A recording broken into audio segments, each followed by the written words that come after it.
Rosel, ano ba? Ina! Ina!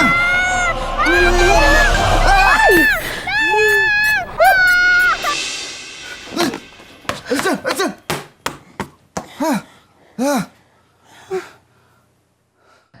Itay! Inay! Yung daga!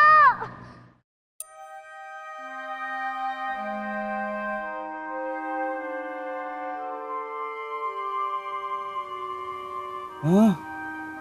Dito siguro dumaan, oh. Ina, saan pa ba dumaan dito yung daga?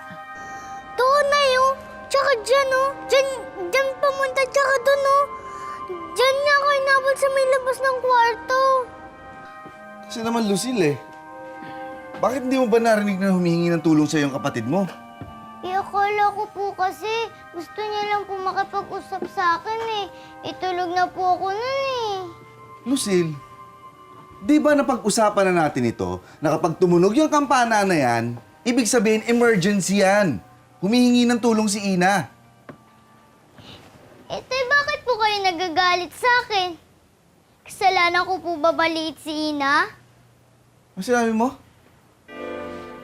At kailan ka pa natutong magsasagot ng ganyan, ha? Tama na, Cardo. Walang kasalanan si Lucille, kaya wag mo siyang pagagalitan.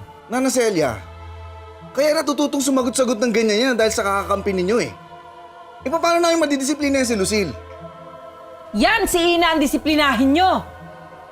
Kung ano-anong pinagagagawa niya dyan sa loob ng bahay niya, tapos si Lucille ang sisisihin nyo? Halika na. Dito muna tayo.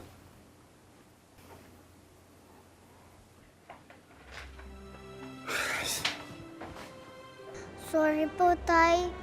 Nagalit tuloy pati si Lola. Ina, wala kang kasalanan. Hindi mo kasalanan to. Bakit po ba kasi yung ganitong kaliit, Tay? Bakit po ako hindi katulad niyo? Alam mo, Ina anak, maraming bagay sa mundo ang hindi natin maipaliwanag.